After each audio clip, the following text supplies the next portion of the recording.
Hello, and welcome to the Chest Journal podcast, where each month we host a discussion with the authors of important articles from the current issue of the journal, adding context and commentary to the challenges facing clinicians in the fields of pulmonary, critical care, and sleep medicine. To introduce today's topic, here's your host, Dr. Alice Gallo de Moraes. Hi, everyone, and welcome to the Chest Journal podcast. I'm Alice Gallo, an intensivist at Mayo Clinic in Rochester, Minnesota, and today I have the pleasure to welcome Dr. Alwakeel. We're going to be talking to him about his paper on the impact of the COVID-19 on pulmonary critical care fellows in training exam performance. He did a national study on the topic. Welcome, Dr. Alwakeel. Thank you, Dr. Gallo, for inviting me. It is an honor to be here today. Thank you. I'm so excited to talk to you about your paper. So to start, our listeners, tell us about yourself a little bit. Tell us about what you do and what in your work, in your day-to-day work, inspired you to look into the impact of COVID-19 in training exam for our fellows. Yeah, sure. My name is Mahmoud Alwakeel. I'm intensivist by training. Like I did my clinical training in Cleveland Clinic, including residency and critical care fellowship. And currently I'm doing 2 years of clinical informatics fellowship at Duke University, which is including a master's degree also. So that's cool. Yeah, thank you. When I moved to the US, I moved in 2019, and I was full of I'm coming for a new training journey because I have done emergency training before coming here, and everything is going in the right direction. Then we hit by the COVID at that time, and this has started all the journey, the painful journey which we as a trainee went through, and made me the interest in studying the effect of COVID in our training process. And also I am data scientist, so I have that interest in the data. And from there, the idea and the journey started. Oh, I love that. Love that. So you did emergency medicine back home? Yeah, I did it in Qatar for 5 years. I did residency and fellowship. So wow.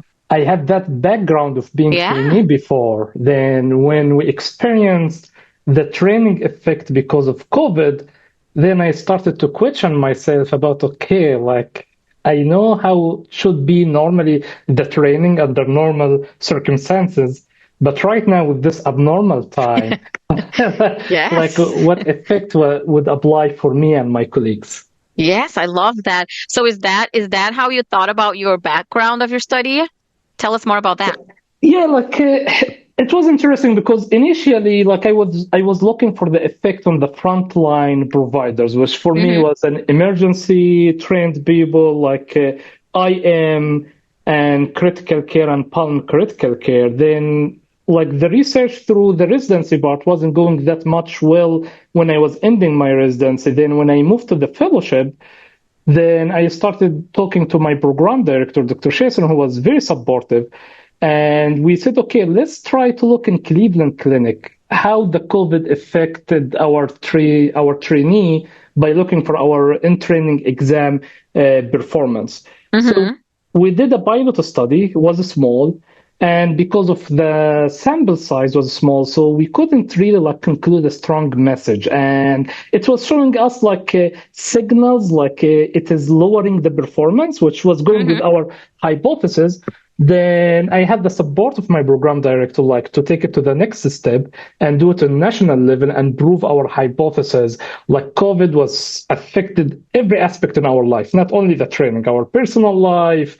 I was just this is a side note. I was recently married at that time. We had planned for honeymoon to go to Europe and everything canceled.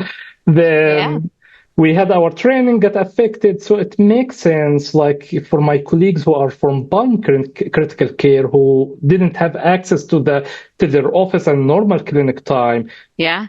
It should also affect them negatively. And we went from there to prove it through accessing the national level of data. I love that. But your original hypothesis was that ITE was going to be lower, right? Because of the pandemic. Exactly. Tell us about your study design and methods to answer that question. So first we looked at the data, like what data available we have with a good quality of data and completed data. Then we turned having a good data starting from 2015, which is before COVID time, up to that time when we started the study was in 2022, end of 2022. So we had up to 2022. So we decided like the best way to look for the effect of the COVID to compare the pre-pandemic, the time before March 2020, where everything hit, and compare it to the COVID time. But when we thought about the methodology, like we all remember the beginning of COVID was the most hard time, the first year, because no one was anticipating it. All institutions like hit all of the sudden. They didn't have any a pre-plan, like if something happened like this, what we have to do. So all reaction has been taken as like a reflex, like people started to sit at home, junior residents and junior trainee, like they had less clinical experience, so they give them more clinical time, while the senior fellows, they were afraid, okay, like maybe we need to deploy them to other places. So they left them to sit at home to be prepared for any emergencies plan. So everything was mixed in the first year. And once the first year, started things becoming more clear and we started to adapt and institutions started to, becoming a normal for them, then started to relax all the constraints and everything has been taken in the first wave. Then we said, okay, let's divide the COVID time, what we call the first wave, which is starting from March 2020 till end of June 2021. And from July 2021, let's start, we call it like a second COVID wave. And this was after even we reviewed the literature to see the time when the clinic started, the outpatient clinics and the life started to go back to the normal from training perspective. And also we consulted multiple of our committees and program directors to just get this consensus about the two waves perspective. That's awesome. And tell us how you were able to get the results from all of these years for the IT. Did you collaborate with any of our societies? Yeah, it was with the ABCCMBD, which is the Association of Pulmonary Critical Care Medicine Program Director. Yeah. This association is the one which is delivering the in-training exam for critical care and pulm critical care trainee in the U.S., so it was like a close collaboration with them. They were very helpful, to de-identify the data and be sure providing us with totally compliant with FRIDA rules for de-identified educational data. I love that. So tell our listeners why you found. So first, I missed a part about the factors which we were controlling for, because we knew. Oh, yeah, I love that. Yeah. Because looking for the COVID as main interest, as we know, in statistics, we have to control to other variables which can be contributing. So we didn't just look at the COVID as a possible changing in the result, but we looked for other factors like the training, the fellows training years, have they done the exam at the beginning of the first year, because the ITE delivered usually at the end of every year, first year, second year, third year. But in the first year, they offer early comers, they offer them exam in the first 3 months. So we divide them for fellowship years 0, 1, 2, and 3. Then we looked for other factors which reported in the literature, and we had it in our data. Are they our American graduate versus international graduate? Have they failed any board exam before? And this is what the main interest point. But at the same time, we had to control for what we call it random effect. It's something can be there, but it's not really our interest to study, and it can cause randomness in our data, which was two things. The exam modules, during that period of time, there was 13 different exam modules, and at the same time, the individuals who are taking the exam, because those exams data and results can be delivered by same person in multiple years. So we have to account for this. Going back to the question about the result, this is what the surprising part. It came against our hypothesis. I was like expecting, okay, like it went bad, and we should like take actions for the future in terms of like how to improve the performance. But actually, the result came the result was none like that much significant than the pre-pandemic. Even like the senior years, like the second and third years fellows, they had signals like of improving of their result. And it can be argued it wasn't like 20% extra or something, like it can be from 2 to 5% increasing than before. But this was like surprising, like the signals was leading toward there is no significance, or even like the results were improving whenever like you are more seniors in your training.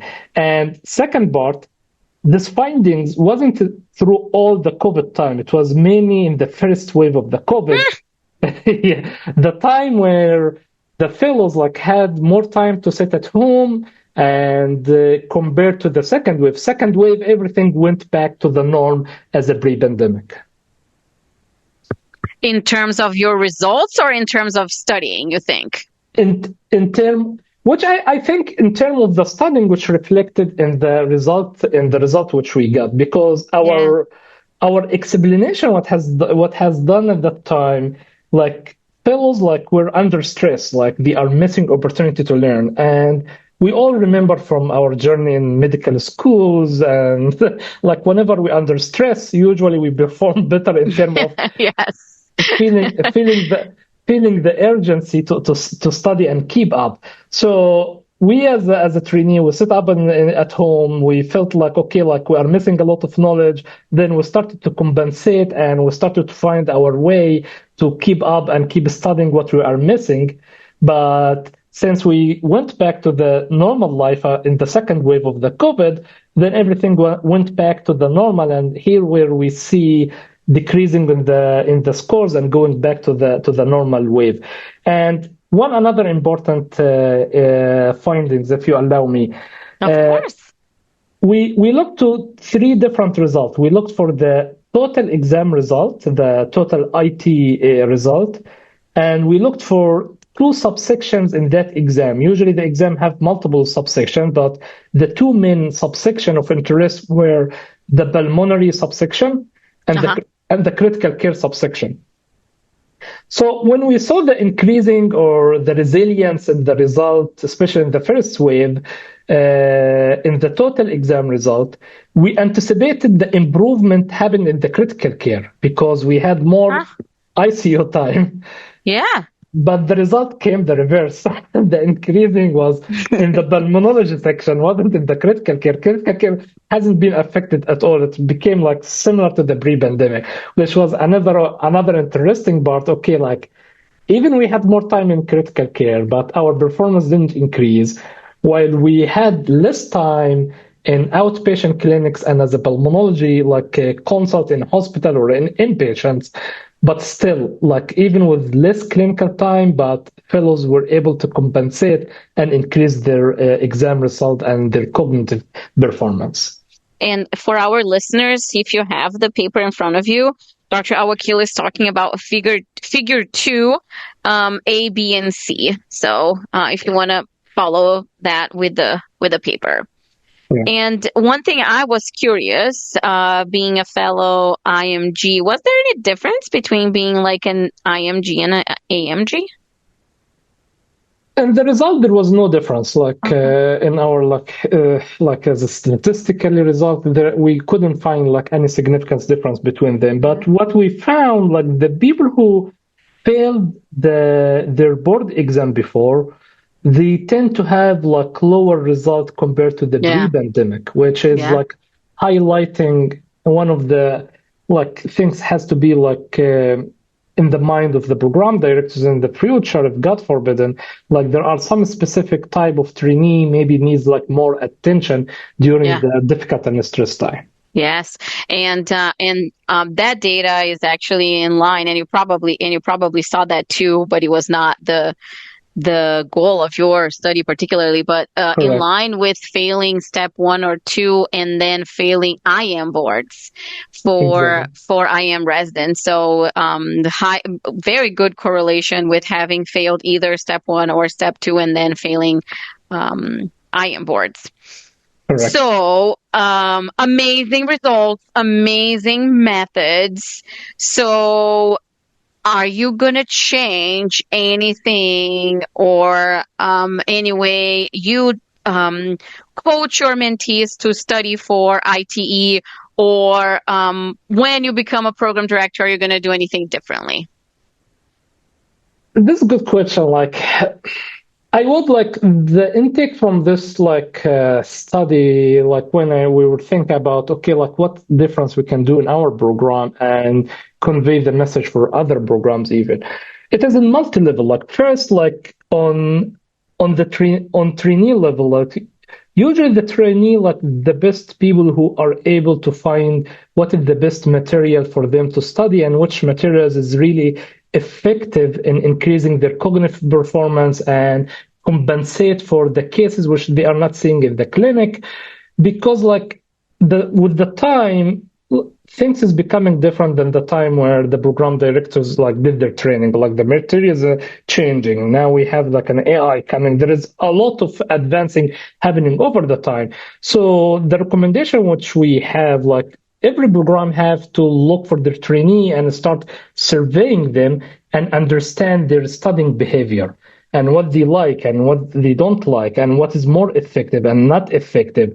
And from there, they can start structuring a specific curriculum for them, which can apply during the normal time, right now, or even the most important, we don't have any excuse if God forbid, another pandemic or stress time happened. We shouldn't be surprised the previous time during the COVID. We should be well prepared, and we have a curriculum, we have a structured training, self-studying curriculum. And at the same time, the second important point, trainee needs some self-studying time. Mm-hmm. What happened in the first COVID when the more junior trainee took the clinical time more than the senior,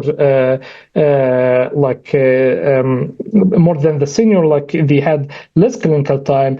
It should be encounter, yes, we needed to give them more exposure at the bedside, mm-hmm. but we should be aware they also need some off time for their self-study. So these are the two main, outtake from the study.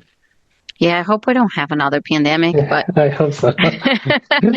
So, and what would be 2 or 3 pearls that you would share with our listeners? And before I give you the microphone, one of the things that I took is exactly what you said, is knowing these things, that some particular trainees, some characteristics of some trainees are kind of signals for program leadership to give them a little bit more attention in terms of guide them to preparation for tests if some of these things are met. For example, you mentioned, having failed a board before, and maybe being earlier in their fellowship, right? Exactly. So what are some of the pearls that you would share with our listeners? Having a maintained self-study, effective curriculum is very important. That's one of the pearls. Mm-hmm. Mm-hmm. Second thing, this is mainly for the programs and their coordinator and the committees in the program. They have to have more structured way of collecting the data. One of the challenges we were facing, we had some extra data which is coming through the survey, which usually we do it after finishing our exams, but the quality of the data, we couldn't incorporate it in our study. As you mentioned, USMLE exams and even some studies from my clinic, Dr. McDonald, he had about up-to-date using time, conference attending rate. There is a lot of data which can help programs to take some data-driven decisions, and unless we don't think about it in advance and incorporate it in more structured way, we are going to miss the insight from this data. Yeah. And third thing, we have to think about the teaching modules, which we always we considered in the past like the traditional apprenticeship module. And I think the study is challenging this module, and educators have to think about expanding of this study and try to look what is really make effective trainee at bedside and self-studying criteria, and start investigating more about all of this. Not only test taking skills, but also applying that knowledge. Exactly. I love it. Dr. Alwakeel, thank you so much for joining me this afternoon. I truly appreciate you sharing your amazing work with the Chest Journal podcast listeners. And I am looking forward to seeing all of the amazing things you do as a data scientist and intensivist. And again, thank you so much for joining me today. Thank you so much, Dr. Gallo. It has been an honor for me. Thank you. Thank you so much. And to our listeners, thank you for listening.